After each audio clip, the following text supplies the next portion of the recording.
लिए जो कि कक्षा 6 से 8 के लिए आवेदन करने जा रहे हैं। ये वीडियो मैं बनाने जा रहा हूं कि आप लोग जो है इसके लिए एलिजिबिलिटी समझ लें। कक्षा 6 से 8 के लिए कौन कौन से वो डॉक्यूमेंट्स लगेंगे वो भी मैंने आपको बताया है, लेकिन फिर भी इस वीडियो में बताऊंगा। और कौन कौन से छात्र एलिजिबल होंगे। सब्जेक्ट कॉम्बिनेशन को लेकर अभी भी छात्र यहां परेशान हैं, इसलिए ये वीडियो उनके लिए बहुत ही हेल्पफुल होगी। तो प्लीज वीडियो को शेयर कर दीजिएगा। चैनल पे नए हैं तो प्लीज चैनल को सब्सक्राइब भी कर लीजिएगा। और ये आपके लिए एक बेहतरीन बुक है जो कि छात्र कक्षा 6 से 8 के लिए गणित और विज्ञान के विषय के लिए तैयारी कर रहे हैं। बिल्कुल देखिए आपके जो है एग्जाम के पैटर्न पे 4 नवंबर वाला विज्ञापन जो आया है 27/2023 उसके अनुसार 150 प्रश्नों का श्रृंखला के साथ साथ यहाँ पर टोटल 15 सेट बुक जो है यहाँ पे दिए गए हैं। तो आप इस प्रैक्टिस सेट से अपना जो है तैयारी शुरू कर सकते हैं। यहाँ पे जो भी छात्र गणित और विज्ञान के शिक्षक बनना चाहते हैं कक्षा 6 से 8 के लिए, साथ ही साथ ये वीडियो जरूर देख लीजिएगा। जैसा कि आप देख सकते हैं ये 6 to 8 के लिए गणित विज्ञान की बुक है। ये प्रैक्टिस वर्क बुक है और 4 नवंबर 2023 को जो विज्ञापन जारी हुआ था उसके अनुसार ये 150 प्रश्नों वाला प्रैक्टिस वर्क बुक है, जिसके अंदर भाषा के 30 प्रश्न, सामान्य अध्ययन के 40 प्रश्न, गणित विज्ञान के आपको 80 प्रश्न मिलते हैं। चलिए आपको एक सेट दिखा देता हूँ कैसे ये बना हुआ है। देखिए भाषा के 30 प्रश्न है जिसमें कि पहले इंग्लिश है फिर हिंदी है, जैसे कि 22 और 8 क्वेश्चन का। उसके बाद फिर आपको सामान्य अध्ययन के प्रश्न मिलते हैं, 40 प्रश्न इसमें देखने को मिलेंगे। उसके बाद फिर आपको मिलता है इसमें गणित का क्वेश्चन मिलता है, जिसके जो गणित और विज्ञान के जो विशेष है ये टोटल हो गए आपके 80 क्वेश्चन हो गए। तो कुल मिला के 150 प्रश्नों का ये प्रैक्टिस सेट है, आप देख सकते हैं। और इसमें बहुत अच्छे से डिटेल से आपको आंसर दे रखा है और सभी प्रश्नों को बहुत अच्छे से पॉइंटर फॉर्म में दे रखा है। और इस बुक में साथ में आपको मिलता है, देखिए गणित के जो कक्षा 6 के जो प्रश्न हैं एनसीईआरटी एससीईआरटी बेस्ड, वो आपको प्रश्न मिलते हैं इसके अंदर, जिससे आपको प्रैक्टिस करने में बहुत आसानी रहेगी। और जैसा कि अतुल प्रसाद सर ने कहा था कि एनसीईआरटी बेस्ड हम लोग क्वेश्चन पूछेंगे, तो बिल्कुल एनसीईआरटी एससीईआरटी बेस्ड 6 to 7 8 के सारे क्वेश्चन में दे रखे हैं। और ये देखिए अब आपको इसमें एनसीईआरटी बेस्ड आपको क्वेश्चन मिलेंगे, उसी प्रकार से एससीईआरटी बेस्ड पे क्वेश्चन मिलेंगे। विज्ञान के ये क्वेश्चन है, ये कक्षा 6 से है, अध्याय 1 अध्याय 2 जो भोजन के घटक इस तरह के चैप्टर वाइज आपको दे रखे हैं, इससे आपको और भी बहुत अच्छे से आपको आकलन करने में आसानी रहेगी, अपने आपको पढ़ाई करने में आसानी। एक बुक आपके लिए सफिशिएंट है, आप इस बुक को लीजिए, आपके लिए बहुत एनफ है ये बुक आपके लिए। एक बार इसको जरूर देखिए। और इस वीडियो का लिंक जो है हमने आपको डिस्क्रिप्शन में दे रखा है, तो प्लीज जल्दी से जाके इस वीडियो को अभी अभी खरीद भी लें। धन्यवाद। नौकरी बांटी जा रही है तो उस पर एक शब्द नहीं बोल रहा। बताए देश में बट रहा है कि नहीं बट रहा नौकरी, बताए उनके प्रदेश में नौकरी बट रहा है कि नहीं बट रहा। नौकरी जहाँ दी जा रही है वहाँ जंगल राज हो ही नहीं सकता, वहाँ मंगल राज है।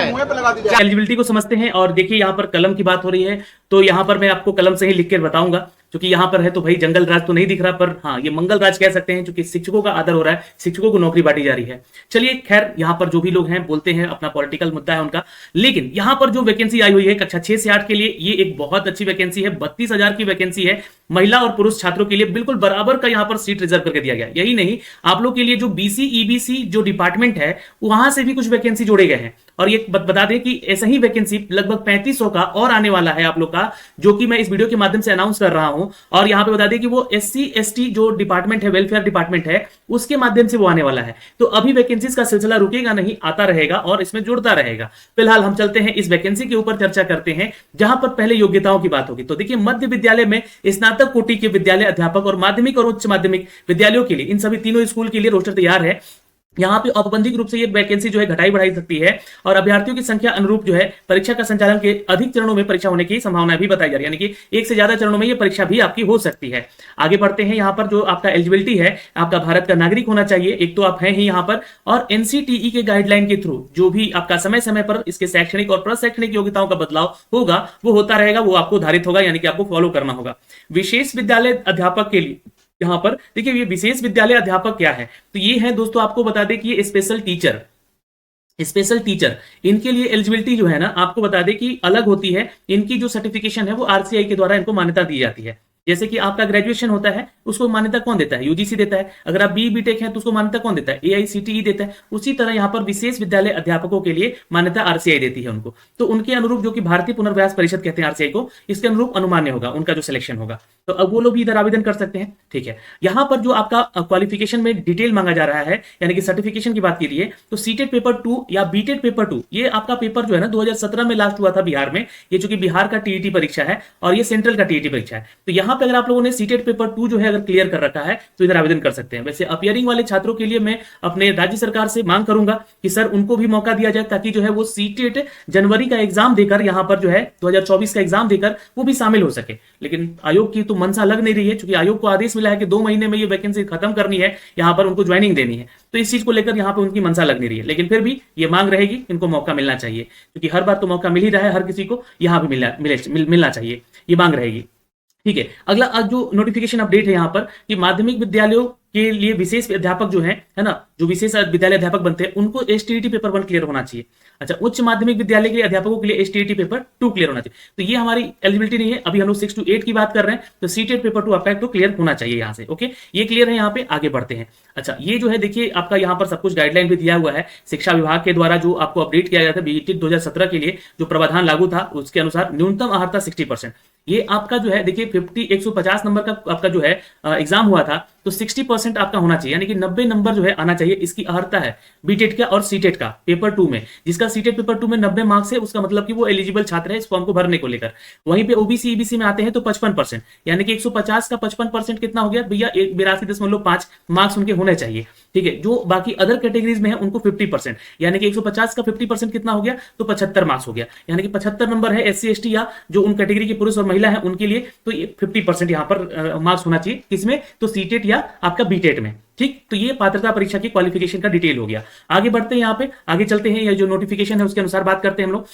अब जो है एलिजिबिलिटी की बात करते हैं, तो देखिए 3 तरह के आपसे यहाँ पे शिक्षक बनेंगे कक्षा 6 से 8 में। एक तो गणित और विज्ञान के, और दूसरा एसएसटी यानी कि सोशल साइंस के, और तीसरा जो है आपका भाषा के। तो यहाँ पर मैंने आपको एलिजिबिलिटी सब्जेक्ट कॉम्बिनेशन भी बताया था। स्नातक स्तर पर देखिए पहली चीज तो आपका ग्रेजुएशन पहला होना चाहिए, ये सर्टिफिकेट आपके पास होना चाहिए। उसके बाद अगर आपने डीएलएड कर रखा है ना, डीएलएड आपकी जो है ना एक शैक्षणिक प्रशैक्षणिक आपका योग्यता होता है, तो डीएलएड है ग्रेजुएशन के बाद वाला, तो ही आप यहाँ पे वैलिड होंगे। देखिए यहाँ पे लिखा गया है, और यहाँ पे जो है प्रारंभिक शिक्षा में द्विवर्षीय डिप्लोमा किए हैं, चाहे वो किसी भी नाम से जाना जाता हो, चाहे बीएड है, सॉरी डीएलएड है, चाहे बीटीसी है, इस नाम से जानते हैं अलग अलग जगहों पे, तो ये हो सकता है। कम से कम 50% सहित स्नातक और स्नातकोत्तर बीएड होना चाहिए। ये दूसरा आपका एलिजिबिलिटी है। देखिए अगर ये एलिजिबिलिटी नहीं है आपके पास, तो ये दूसरा वाला एलिजिबिलिटी अगर है तो भी आप इधर आवेदन कर सकते हैं। क्या है आवेदन वाला, तो कम से कम 50% अंकों के साथ स्नातक या स्नातकोत्तर, यानी कि आपने ग्रेजुएशन तो किया है या फिर आपने साथ में स्नातकोत्तर कर लिया है, यानी कि एमए वगैरह कर लिया है, और आप बीएड हैं यहाँ पे और सीटेट पेपर 2 क्लियर हैं, तो आप इधर आवेदन कर सकते हैं। तीसरा जो है, अगर आपके पास एलिजिबिलिटी ये है 45% के साथ स्नातक हैं शिक्षा शास्त्र में। शिक्षा शास्त्र भी एक डिग्री होती है जिसमें कि 1 वर्षीय बीएड का कोई कोर्स करता है उसके साथ साथ, इस संबंध में वो भी यहाँ पर एनसीटी के गाइडलाइन के थ्रू यहाँ पे आवेदन कर सकता है। तो ये उनके लिए है, शिक्षा शास्त्र वाले छात्रों के लिए। अब देखिए अगर आपने 12th पास किया है 50% के साथ, ये भी देख लीजिएगा 12th पास किया है और उसके बाद 4 साल वाला जो है बीएड किया है आपने, है ना, जिसको हम लोग बीएलएड कहते हैं। ठीक, तो भी आप बीएलएड यानी कि शिक्षा शास्त्र की बात हो रही है, ये बीएलएड कह रहे हैं हम लोग यहाँ पे। अच्छा, उसके अलावा जो लोग 50% के साथ यहाँ पर 12th क्लास किए हैं और 4 साल वाला बीए या बीएससी या बीएड ये किए हैं आप लोग, तो आपका जो है यहाँ पे ये इंटीग्रेटेड कोर्सेज होते हैं। 4 साल वाला बीए बीएड या बीएससी बीएड या बीए बीएड या बीएससी बीएड, तो ये अगर आप लोगों ने किया है तो अभी आप यहाँ पे एलिजिबल हैं। फिर एक और क्वालिफिकेशन यहाँ दिया गया है, 6 to 8 में बहुत सारे कॉम्बिनेशन मिला के आप लोग को दिए गए हैं। तो 50% के साथ अगर आप स्नातक हैं तथा 1 साल वाला विशेष शिक्षा, यानी कि देखिए स्पेशल टीचर की फिर बात हो गई, जिसका मान्यता यहाँ पर कौन दे रहा है, आरसीआई दे रहा है। तो आरसीआई के द्वारा ही विशेष शिक्षा का मान्यता आपको मिलता है। तो अगर आपने ये 1 साल वाला बीएड कोर्स इसके लिए भी किया है तो भी आप एलिजिबल हैं। 55% अंकों के साथ अथवा उनके समकक्ष ग्रेड के साथ स्नातकोत्तर हैं, यानी कि मास्टर डिग्री किया है आपने यहाँ पर, तो भी आप एलिजिबल हैं। लेकिन उसके साथ साथ 3 वर्ष से एकत्रित बीएड या एमएड करना चाहिए। बीएड प्लस एमएड एक साथ होता है, ये भी आपको पता होना चाहिए। ये 3 साल का कोर्स होता है, तो ये आप एलिजिबल हो जाएंगे यहाँ पे आवेदन करने को लेकर। तो ये क्राइटेरिया जान के आप लोग यहाँ पर कि ये एलिजिबिलिटी क्राइटेरिया है यहाँ पे। ठीक, अब परंतु में यहाँ पे एक चीज लिख दिया गया है, शिक्षा शास्त्र वालों के लिए कुछ यहाँ पे कोड दिया गया है, और विशेष शिक्षा वालों के लिए में अगर डिप्लोमा किए हैं तो भी आप इधर आवेदन कर सकते हैं, है ना, और 6 महीने का उसके साथ साथ ब्रिज कोर्स होना चाहिए। अच्छा, यहाँ पे तीसरा कॉलम दिया गया है कि 6 to 8 के भाषा विषय में, अब भाषा की बात हो रही है ना, विद्यालय अध्यापक के स्नातक स्तर पर अगर आपका ऑनर पेपर, जैसे कि बहुत लोग हिंदी में ऑनर्स कर लेते हैं या अंग्रेजी में ऑनर्स कर लेते हैं या उर्दू में कर लेते हैं या संस्कृत में कर लेते हैं, तो इन चारों भाषाओं में अगर आपका यहाँ पे ऑनर पेपर है तब तो आप सीधे सीधे यहाँ पे अप्लाई कर दीजिएगा। किसके लिए, भाषा पेपर के लिए। लेकिन अगर ये ऑनर पेपर में ना होकर सब्सिडरी पेपर में है, यानी कि आपने पढ़ा हुआ है उस पेपर को, जैसे कि मान लीजिए कि मैंने मैथ से अपना ऑनर्स कर लिया और मैंने सब्सिडरी में हिंदी या इंग्लिश या उर्दू रख लिया या संस्कृत ही रख लिया, तो भी मैं यहाँ पर एलिजिबल हूं इन भाषा के पेपर के लिए आवेदन करने को लेकर। अब बहुत सारे छात्र यहाँ पे पूछेंगे कि सर मेरा बीएड जो है ना सोशल साइंस में, तो कैसे फिर होगा, तो बिल्कुल आप इधर आवेदन कीजिए, है ना, कोई दिक्कत नहीं है आपके लिए। ठीक है, ये गाइडलाइन है यहाँ पे। अब यहाँ पे वर्ग 6 to 8 में जो सामाजिक विज्ञान वाले छात्र हैं, सोशल स्टडी वाले, उनका सब्जेक्ट कॉम्बिनेशन देखिएगा तो स्नातक स्तर पर इतिहास, भूगोल, राजनीति शास्त्र, दर्शन शास्त्र, अर्थशास्त्र, वाणिज्य, मनोविज्ञान, समाज शास्त्र और गृह विज्ञान, 8 पेपर दे दिए गए यहाँ पे सब्जेक्ट कॉम्बिनेशन को। अब यहाँ पे तो कोई तो पढ़े होंगे। अब देखिए यहाँ पे बहुत सारे छात्र पूछेगा कि सर बीकॉम किए हैं, आइए बीकॉम किए हैं तो यहाँ पे वाणिज्य है, वाणिज्य के साथ साथ कोई एक तो कोर्स किए होंगे, इकोनॉमिक तो करते ही होंगे, है ना। ये बीकॉम वाले जो है सब्सिडी में अपने इकोनॉमिक रख लेते हैं, या तो कोई लैंग्वेज पेपर रखे होंगे, है ना, तो भी आप इधर आवेदन कर सकते हैं इसके लिए। तो ये ध्यान रखिएगा, यहाँ में कोई 2 पेपर पढ़ा होना चाहिए। तो यहाँ पे वाणिज्य के साथ अगर आपने जो है अर्थशास्त्र पढ़ा है, यहाँ पे अर्थशास्त्र है ना, यहाँ पे देखिएगा राजनीति शास्त्र है, दर्शन शास्त्र है, अर्थशास्त्र, ये रहा, तो आपका कॉम्बिनेशन यहाँ बनेगा। मान लीजिए मनोविज्ञान से कोई अपना ग्रेजुएशन किया है, साइकोलॉजी से, है ना, तो इसके साथ साथ समाज शास्त्र लोग पढ़ता है या दर्शन शास्त्र पढ़ता है, राजनीति शास्त्र अगर लिए है, पॉलिटिकल साइंस लिया है, तो आप हिस्ट्री या ज्योग्राफी जरूर रखे होंगे। तो कोई 2 विषय पठित होना चाहिए, ये बात यहाँ पे लिखा गया है। तो देखिए एसएसटी में तो कोई सब्जेक्ट कॉम्बिनेशन को लेकर कोई दिक्कत आई थिंक नहीं है। आइए फिर साइंस में आते हैं। तो साइंस में कहा गया है कि आपका जो है गणित है, भौतिकी है, रसायन है, जीव विज्ञान है, इन चारों में से कोई 2 पेपर पढ़ा है। तो देखिए अगर आप मैथ पढ़ते हैं तो आप जो है ना यहाँ पे सब्सिडरी में फिजिक्स रखते हैं या केमिस्ट्री रखते हैं, ऐसे पढ़ते हैं ना, या फिजिक्स रखते हैं तो मैथ अपना जो है सब्सिडरी में रखते हैं, या केमिस्ट्री पढ़ते हैं तो मैथ अपना रखते हैं सब्सिडरी में, ऐसे ही कुछ कॉम्बिनेशन रखते होंगे। अगर आपने यहाँ पर बायोलॉजी लिया है तो जाहिर सी बात है केमिस्ट्री रखे होंगे सब्सिडरी में, या बायो केमिस्ट्री रखे होंगे, या केमिस्ट्री साइंस में रखे होंगे, बायोटेक्नोलॉजी रखे होंगे, तो भी आप यहाँ पे साइंस के लिए टीचर बन सकते हैं। ये ध्यान रखिएगा क्योंकि उसमें केमिस्ट्री पढ़ाया जाता है। तो इस चीज को लेकर यहाँ पर जो है मैंने सारे डाउट आपके क्लियर कर दिए हैं सब्जेक्ट कॉम्बिनेशन को लेकर। 9वीं 10वीं के लिए मैं बाद में सब्जेक्ट कॉम्बिनेशन बताऊंगा अभी, लेकिन आगे बढ़ते हैं और इसके फॉर्म को कैसे भरना है अब आगे चलते हैं। अब यहाँ पे बिल्कुल सेम प्रोसेस है जैसे कि मैंने लास्ट फॉर्म भर के बताया था ना, वही है। तो देखिए कैंडिडेट का नाम सब कैपिटल में लिखाएगा यहाँ पे, मिडिल नेम जो है, जैसे मान लीजिए कि मेरा नाम जितेंद्र कुमार सिंह है तो जितेंद्र यहाँ लिखूंगा, कुमार यहाँ लिखूंगा और सिंह यहाँ लिखूंगा। लेकिन अगर मेरा नाम जितेंद्र कुमार होता तो जितेंद्र यहाँ लिखता और कुमार यहाँ लिखता, सिंह यहाँ पे जो है ना ये कुमार यहाँ नहीं लिखता मिडिल में, ठीक है, याद रखिएगा, ऐसे ही लिखना आपको। फादर नेम जो है अपना लिखिएगा जो सर्टिफिकेट के ऊपर लिखा हुआ है। हस्बैंड नेम महिलाएं लिखेंगे अपना जिनका शादी हो चुका है। मदर नेम जरूर लिख लीजिएगा अपना जो भी छात्र यहाँ पे है ना। और आधार कार्ड अगर आप लोग यहाँ पे नहीं डालते हैं तो देखिए पैन कार्ड सिलेक्ट जैसी करेंगे ना तो ये बोलेगा आपसे 200 रुपए एक्स्ट्रा लगेंगे भाई, फीस ही यहाँ पे पैसे का ही बात हो रहा है इस बार। तो मैं बहुत ही निराश हूं बीपीएससी के इस रवैये से कि देखिए आपको 7 तरह का वैकेंसी भरना है, 5,000 रुपए आपका लग जाएगा फॉर्म भरने में। तो आधार कार्ड जरूर रखिएगा भाई, 200 रुपए बचाना है तो। फिर उसके बाद अपना 12 डिजिट का आधार कार्ड नंबर यहाँ डाल दीजिएगा आप लोग। फिर उसके बाद आगे बढ़ते हैं, यहाँ are you a citizen of India, तो बस यस पे क्लिक कर लीजिएगा, भारतीय नागरिक है, नहीं कीजिएगा तो आप एलिजिबल नहीं है। फिर उसके बाद परमानेंट एड्रेस है क्या आपके पास बिहार का, अगर आप बिहार से हैं तो यस कीजिएगा। तो जैसे ही यस कीजिएगा आपको यहाँ पे आपका सर्टिफिकेट और उसका सर्टिफिकेट इशू डेट पूछेगा। ध्यान में रखिएगा आपका सर्टिफिकेट आपके फॉर्म भरने से पहले का बना होना चाहिए, तभी वो वैलिड होगा, ठीक है, लास्ट डेट से पहले का। यहाँ पे सर्टिफिकेट नंबर दिखेगा, वहां पे जो सर्टिफिकेट नंबर आपके सर्टिफिकेट पे लिखा रहता है, और इशू डेट कब आपका निर्गत किया गया है वो डेट लिख देना है, ठीक है। अगर नहीं है बिहार के तो नो पे क्लिक कर लीजिएगा। तो जैसे ही आप नो पे क्लिक करते हैं आप सीधे जो है जनरल कैटेगरी में आ जाते हैं। इस कैटेगरी में आप कहीं भी क्लिक नहीं कर सकते हैं। तो इसी बात का जो है मैंने जिक्र एसटीईटी के फॉर्म भरने में किया था, बहुत सारे लोग अपने स्टेट से आके अपने कैटेगरी में फॉर्म भर के पास हो गए थे। तो अब उन लोग का यहाँ पे जब फॉर्म भराएगा तो उन लोग थोड़ा दिक्कत हो जाएगा जो 9th से 12th में छात्र फॉर्म भरेंगे। तो खैर यहाँ पे नीचे आते हैं और यहाँ पे मैरिड अनमैरिड हैं तो आप बताइएगा मैरिड है या अनमैरिड है, मेल है या फीमेल है। और यहाँ पे अगर ग्रैंड सन ऑफ डॉटर है मतलब फ्रीडम फाइटर है तो यस कर लीजिएगा। तो उसका यहाँ पे निर्गत प्रमाण पत्र वगैरह मांगेगा आपसे, तो इसका फायदा भी नहीं मिलेगा क्योंकि आपने यहाँ पे अदर स्टेट से आपने आवेदन किया है। जो बिहार के हैं अगर आप देखिए यहाँ पे यस कर देते तो ही आप यहाँ पे क्या होते तो यस पे करने के योग्य होते हैं। तो ये सारे डॉक्यूमेंट्स आपसे मांगे जाते हैं यहाँ पे। लेकिन यहीं पे अगर आपने नो कर दिया कि आप रेसिडेंस ऑफ बिहार नहीं है तो इसका कहीं का लाभ नहीं मिलेगा, सब में नो करके आपको अपडेट किया जाएगा। सिर्फ आपको पीएच कैटेगरी वाला ओपन होगा कि आप जो है अदर स्टेट से हैं तो पीएच कैटेगरी में आते हैं तो आपको यहाँ पे इसका हैंडीकैप का बेनिफिट ऑफ टर्म्स मिलेगा आपको यहाँ पे, ठीक है। यहाँ से आप सिलेक्ट कर सकते हैं जिस भी आप उसकी कैटेगरी में है उसका सर्टिफिकेट नंबर डालिए, आगे बढ़िएगा यहाँ पे। फिर यहाँ पे दिव्यांगता का प्रमाण पत्र डालना है और किस कॉलेज से आपने निर्गत करवाया है उस कॉलेज का नाम और अपलोड कर दीजिएगा उसका सर्टिफिकेट, ठीक है, अगर है तो। नहीं तो नो पे यहाँ पे क्लिक कर लीजिएगा तो सब कुछ यहाँ से हट जाएगा। आर यू एक सर्विसमैन, तो मैंने बताया है कि इसके बारे में यस कीजिएगा तो सर्टिफिकेट और इसका इशू डेट मांगेगा। आपको अपना पीपीओ नंबर यहाँ पे डालना होता है, कब रिटायर्ड हुए वो बताना है, नहीं है तो नो पे क्लिक कर लीजिएगा। ये पंचायती राज में अगर आप कार्यरत शिक्षक हैं तो उसके बारे में बताना है कि किस जगह पे आपका डेजिग्नेशन है, मतलब कौन सा डेजिग्नेशन पे काम कर रहे हैं, कौन सा स्कूल है आपका, कौन सा डिस्ट्रिक्ट है आपका, ये सब यस करके बताना होगा। लेकिन नो पे क्लिक कर लीजिएगा तो आगे बढ़िएगा। अब आते हैं यहाँ पर, क्योंकि मैंने आपको सारी योग्यताएं बताई हैं तो यहाँ पे हमने बताया है कि बीए बीएड एमएड बीएलएड वाले सब इधर आवेदन करेंगे भाई, तो यही आपको क्लिक करना है। लेकिन अभी क्लिक नहीं करना है, आपको आना है नीचे। आपने यहाँ पे पास किया है क्या, उत्तीर्णता परीक्षा प्रमाण पत्र, है ना, तो यहाँ पे आपको क्लिक कर लेना है। अब यहाँ पे जैसे क्लिक कीजिएगा ये सारे नीचे आपके लिंक खुल जाएंगे। अब इसमें से क्या आपने पास किया भाई, तो सीटेट और बीटेट वाला सेक्शन आपने पास किया है, तो यहाँ पे हमने क्लिक कर लिया। अब देखिएगा सीटेट बीटेट का जो है सेक्शन यहाँ पे आपसे मांगेगा, ये सर्टिफिकेट मांग रहा है यहाँ पे नंबर। अब ये सर्टिफिकेट नंबर कैसे डालना है, तो देखिए ये है आपका सर्टिफिकेट जो कि सीटेट वाले छात्रों का है, ठीक है। अब यहाँ पे सीटेट के जो भी छात्र हैं मैं आपको बता दूं कि ये अपना जो है रोल नंबर है ना, रोल नंबर जो है, ये रोल नंबर जो है वो वहां पे सर्टिफिकेट की जगह पे डालेंगे, सर्टिफिकेट नंबर पे। बहुत सारे लोगों के पास अगर ये सर्टिफिकेट नहीं है उनका, है ना, तो चूंकि देखिए पिछली बार सीरियल नंबर डलवाया गया था, है ना, तो ये आपका मार्कशीट है, ये मार्कशीट है, और वी जो है आपका ये क्या है, तो ये आपका सर्टिफिकेट है ना, सर्टिफिकेट। तो सर्टिफिकेट नंबर कुछ दिया नहीं है यहाँ पे, तो नहीं जिनका दिया है वो अपना रोल नंबर यहाँ पे डाल देंगे, कोई इशू वाली बात नहीं, रोल नंबर ही डालिएगा। ठीक है, अब देख लीजिएगा कि आपने सीटेट पेपर 2 में क्लियर है कि नहीं, क्वालिफाइड है कि नहीं।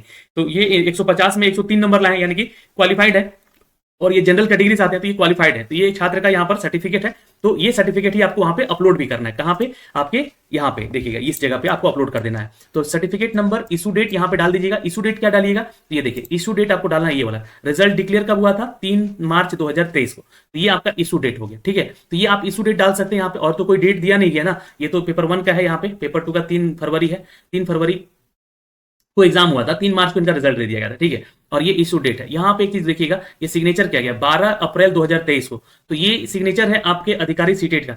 तो आप ये वाला भी नंबर डाल सकते हैं, ये डेट भी डाल सकते हैं, चूंकि सॉरी माफ करें, ये रिजल्ट डिक्लेयर डेट है, तो ये आपका इशू किया गया है डेट। ठीक है, यहाँ पे जो डेट है साइन के साथ, ये आप डेट डालना है। ठीक है, ये ध्यान रखिएगा, यहाँ पे कोई नंबर नहीं है सर्टिफिकेट का, इसलिए सर्टिफिकेट में आपको रोल नंबर डालना है, इस बात का जिक्र किया गया है यहाँ पे। ठीक है, तो ये आप ध्यान के यहाँ पे, अब यहाँ पे डाल दिया आपने। ओके, अब यहाँ पे जो है एलिजिबिलिटी, अगर आप जो है शिक्षा विभाग के द्वारा वैकेंसी जो निकाला गया है उसके लिए एलिजिबल है तो इस पे टिक कीजिएगा, और कल्याण विभाग की तरफ से जो वैकेंसी निकली है तो इस पे आप टिक कर दीजिएगा। अब ये देखिए, बहुत सारे छात्र यहाँ पे कंफ्यूज होंगे कि सर हम ईबीसी बीसी से कैटेगरी से नहीं आते हैं। तो देखिए बाबू, ये आपको बता दें कि जितने भी छात्र हैं वो सभी, ये 2 विभाग है ना, ये एक बीपी शिक्षा विभाग का विभाग है, और ये कल्याण विभाग जो कि पिछड़ा और अति पिछड़ा वर्ग के अध्यापक की नियुक्ति निकाला है। तो ये भी एक विभाग ही है, और ये भी एक विभाग ही है जहां से वैकेंसी बीपीएससी इसको कंडक्ट करवा रही है।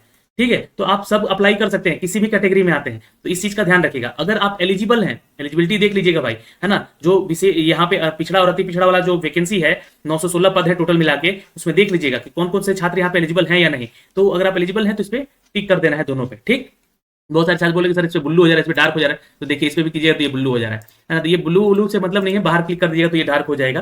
ठीक है, तो ये भर दिया। लैंग्वेज, लैंग्वेज आपको जो है हिंदी, उर्दू, बांग्ला में से कोई सिलेक्ट करना है, क्योंकि यहाँ पे बोला गया था कि हम लोग जो है 22 नंबर का जो है पेपर आपका लेंगे लैंग्वेज का, और इसमें आपको सिलेक्ट करना है यहाँ पे, और 8 नंबर इंग्लिश जो है मैंडेटरी रहेगा, यानी कि 30 नंबर का जो है आपका ये पेपर होगा। ये मैंने आपको एलिजिबिलिटी वाले में बताया है वीडियो में, जो कि आप देख लीजिएगा, पहला वीडियो जिस दिन नोटिफिकेशन आया हुआ।